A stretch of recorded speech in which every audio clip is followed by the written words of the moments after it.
The big problem of the German economy, which is known as the world champion in incremental change, but not the world champion in radical or disruptive change. There, other countries seem to perform better, and now the German government is asked to do something in order to improve the situation. This is an interesting case because the space sector seems to be an exception. Usually when we dig in deeply into certain technologies, we usually find Germany is falling back and back. But in the space sector, Germany is not falling back. Hey, SpaceWatchers! This is Space Café Radio, your channel about trends, great people and awesome events. In February 2023, the Commission of Experts for Research and Innovation, die Expertenkommission Forschung und Innovation, EFI, presented its annual report on research, innovation and technological performance in Germany to the German federal government, to the Chancellor Olaf Scholz. I had the chance to talk to Professor Dr. Uwe Cantner, Chairman of the Commission and Professor of Economics, Microeconomics at Friedrich Schiller University Jena, about the results of the report and their observations on the space sector in Germany and Europe. I'm Thorsten Krinning, publisher of SpaceWatch.Global.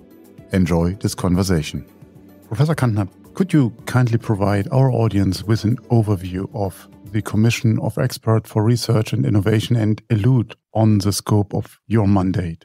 Yes, the Commission of Experts for Research and Innovation is a unit which was installed in 2008, and it is meant to be an independent unit to advise the German government in terms of research and innovation. In a sense, we analyze continuously the German innovation system, the German research and innovation system, try to find out where it works well, where it does not work so well, and especially when we find that there are failures, there are problematic situations, then we develop certain suggestions to the German government how to improve the situation, and we do this via an annual report, which we hand over to the German Chancellor, usually end of February. And in this report, we have chapters which go deeper into a certain topic. And then we have one chapter which covers the whole of the research and innovation policy of the German government. More and more in the last years, we also include the European dimension because we see and we find that Germany alone will not make it in R&I, in research and innovation. Therefore, one has to also think more about the European dimension. But of course, the main addressee is the German government. And then we always hope that our suggestions are at least to some degree helpful. The commission consists of six colleagues, 3 female colleagues, 3 male colleagues, and they are all, in broader sense, economists or management people which have a research specialization on topics which have to do with research and innovation. Great. Let's dive into it a bit more. You just spoke about the report you presented to the Chancellor. In light of these findings, what direction do you foresee for Germany? And let's say the concurrent situation is that Germany, as a lot of other industrialized countries, are in a situation where main and disruptive technological changes are taking place, where the big problem is how to activate German researchers, German firms, German industry to go into new directions, although in the past years, the old directions, for example, take fossil-driven cars as an example, were very successful and contributed very much to the GDP and to the welfare of the German economy. But now they have to reorientate, they have to redirect their activities rather sharply. And this is a big issue to get that accomplished. And this is a task, of course, of society as a whole, but also as a leading actor, also for the German government, to show actors what are the new directions and what are the old directions which we do not want to go for anymore. I think this is a big issue. This is, of course, done in context of international competition. And Germany experiences now that there are, of course, the old actors, US, Japan, the European countries which are competitors, but now also new actors come up more and more. China is maybe the most important one, but also Korea and also a lot of other, mainly East Asian countries, even India you have to think of, and smaller countries, economies there. And one has to be aware that these countries are very dynamic and they might be much faster than the German economy to redirect. And therefore, this is a bigger concern, and one has to be, let's say, very sensitive to these developments and has to react as fast as possible. But as I said, this is a big problem of the German economy, which, last sentence to that, which is known as the world champion in incremental change, but not the world champion in radical or disruptive change. There, other countries seem to perform better, and now the German government is asked to do something in order to improve the situation.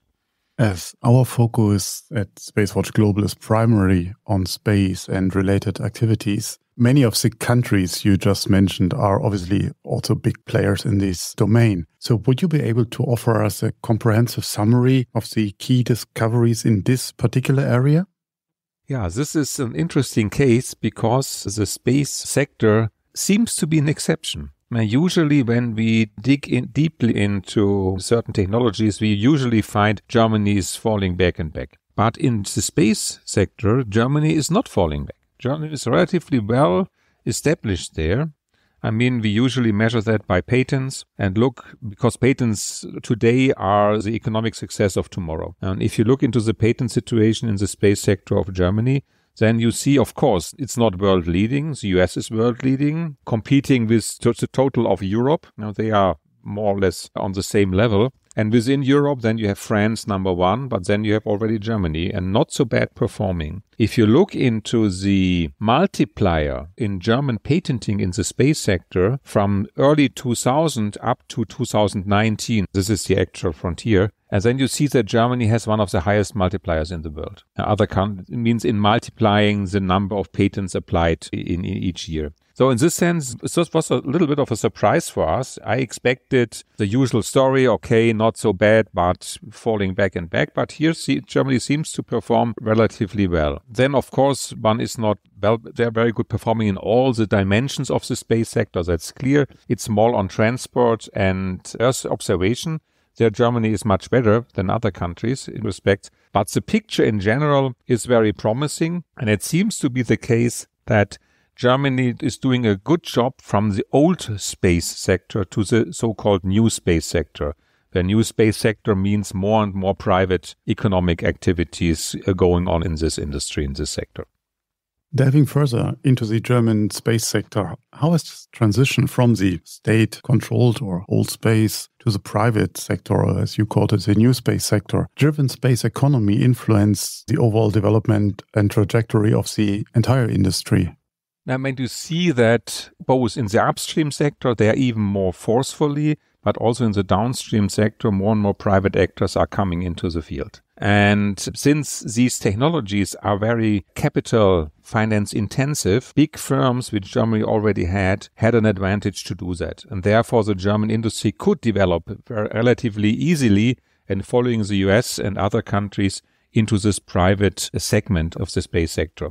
This early success is remarkable, although these big firms are also a burden for the small firms seen, for SMEs, small and medium-sized enterprises.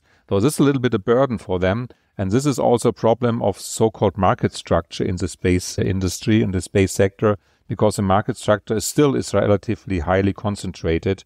And in order to have a further impressive development, something has to be done against that. One has to find programs or measures in order to help small, medium-sized and also startup firms. And this is a little bit one of the problematic issues which one has to face. And the German government hopefully is aware of that.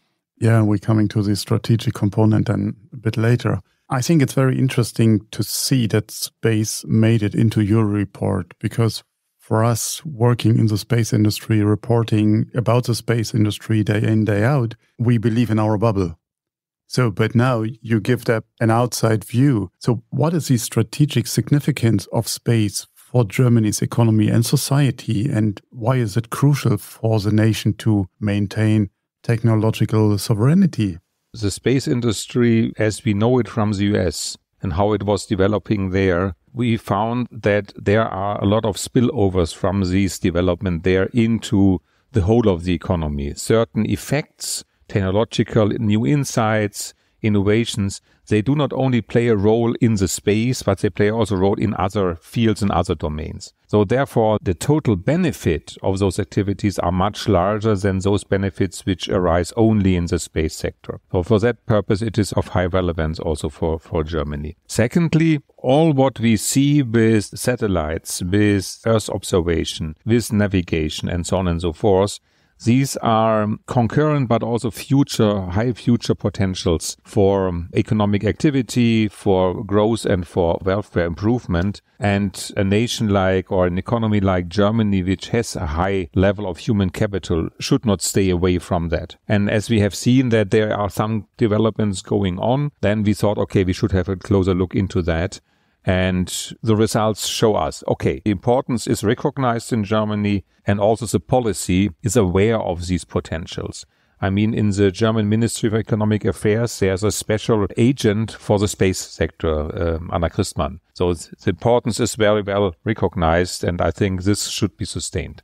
How does the interplay of national and supranational interests, intricate funding structures and regulatory ambiguity within Germany and now Europe affect the space industry? Let's say policy measures and funding possibilities are mainly to be thought of European. There's a small budget in Germany for the space sector, but this is really in principle marginal. But then you have to go to the ESA or the OISPA and have to look what are the financing issues are there and what are the funding and support issues there. That there are two European institutions which do that, ESA and OISPA, is curious. I mean, they have their history. It's clear why they were founded. But in principle, we think that it would be better to have a better division of labor, or even only to have one organization which is taking care of all these issues. I mean, they have a certain division of labor, this is without doubt, and also the countries covered by the two organizations are not exactly the same. There are some exceptions, one on the other side. The financing structure, in principle, at ESA, you have this geographic balance. In our report, we criticize that to some degree because as an economist, you would always say you have to allocate the funds to those places and locations where it is most efficiently used. And this geographic balance is not really in line with that. Although we understand on the other side that there should some equality between the members of the ESA. At the OISPA, that runs differently. That's more competitive for how the funds are spent and how they are distributed. And I think that's much, much better. In principle, what is lacking in the financial support structure is a definite line for startups, for new firms. This is only small. What is done there, this should be larger. And looking in the German situation, of course, we have a startup financing for startups in all the other industries. But the space industry stands out with a higher financial volume you need to offer. And therefore, the normal funding institution in Germany will not make that. So we need some line of funding these startups which have a higher amount of financial support for those firms. That's also a little bit of a problem. So that is a German problem, but also a European problem. So I assume that many of the topics you just mentioned, also your recommendation for the new space strategy that the German government is working on, are there any other topics where you say that's mandatory, that should be there to be competitive, to be a player, a significant player in the market? I mean, it's a curious suggestion which we made, and we were often to some extent criticized for that because we suggest there should be a space law in Germany. We don't have a space law in Germany. And now the EFI comes and says we need a regulation. But this has a good reason, because up to now it's not totally clear if there is an accident in space or if there is waste in space, who has to take care of that and who has to finance that in the end. And this will impede with investment, with innovation activities. Therefore, you have to give the potential investors some kind of security that they are safe on their side and they can do their risk calculations in a proper way. And the space law would help to do that. It's curious that Germany does not have this space law because it was agreed on that in 1967, if I recall that correctly. But as yet, it hasn't been set up. I heard now that there are initiatives around which want to go into this direction, which on the European level is a little bit tricky because the European countries are not allowed to have one common space law that has to be separate and so on and so forth. But we hope, in order to safeguard potential investments, that this space law will come relatively fast.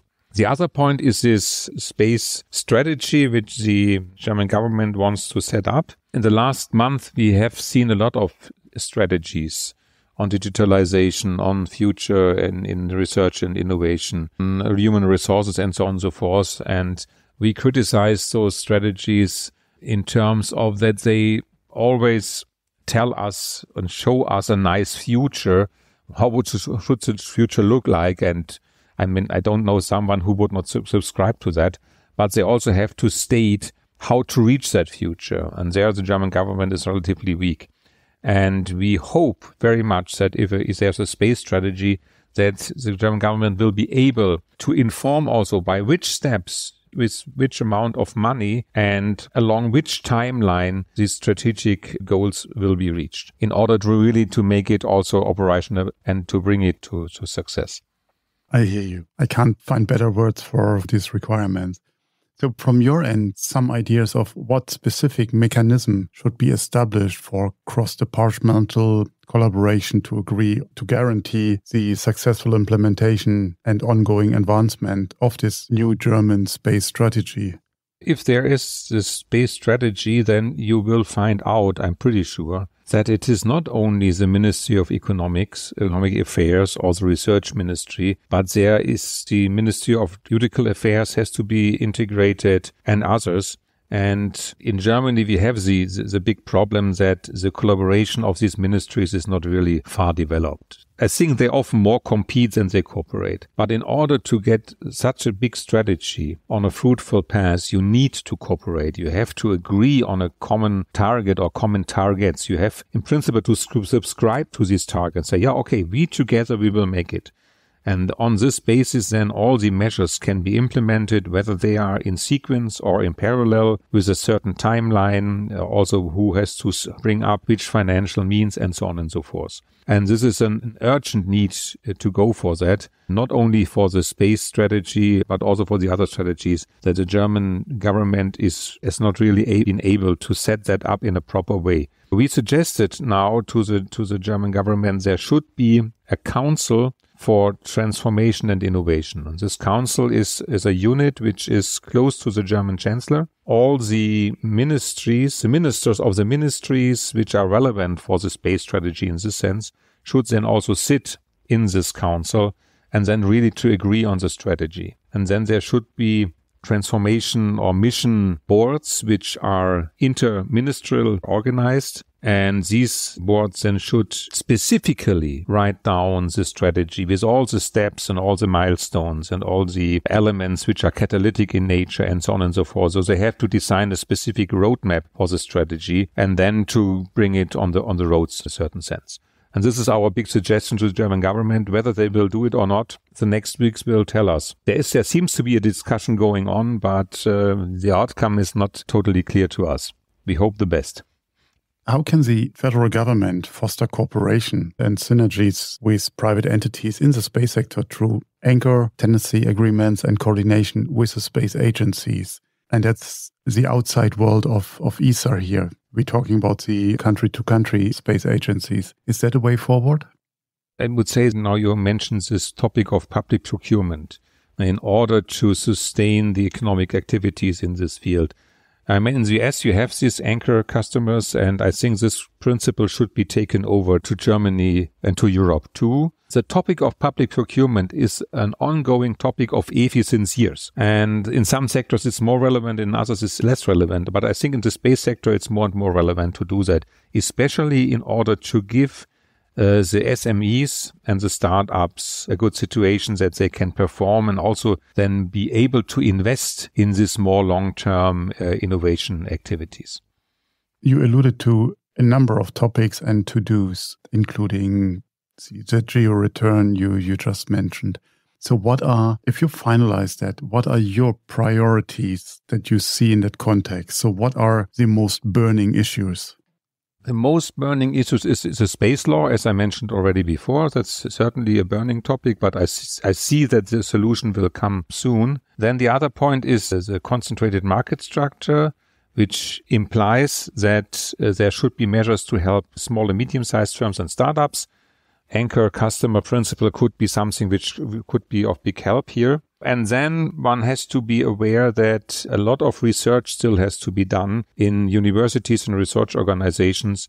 And also these activities have to be fostered and have to be sustained. And then the problem of transfer comes up. Transfer is the process by which scientific ideas find their way into economy or into society. And in this dimension, there is also a lot of room for policymakers to improve the situation, because this transfer does also not work so well in Germany. I think these are the main points.